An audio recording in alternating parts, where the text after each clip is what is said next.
काथी के कंगहिया हे दुर्गा मैया काथी ला आगल धार हे से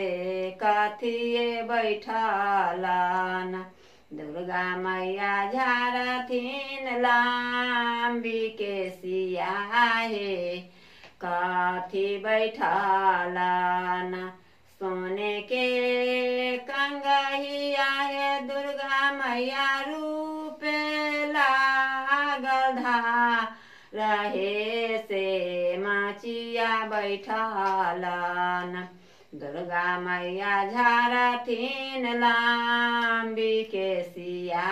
हे से माचिया बैठलन केसिया झराइते दुर्गा मैया टूटलो कंगहिया हे से ओही हे लागिन दुर्गा मैया रोदाना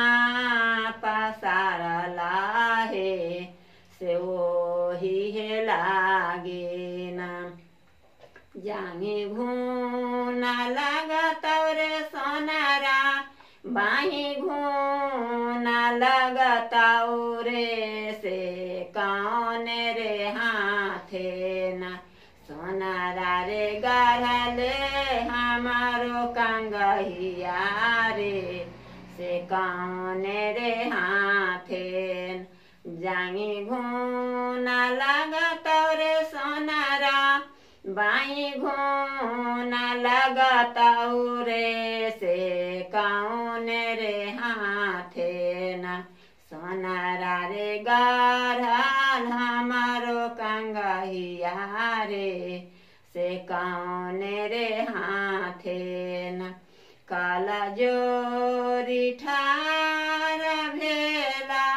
सोनारा के माइया एमा की कसुरवान दुर्गा मैया क्षमा करी दे हो हे एमा की कसुरवान।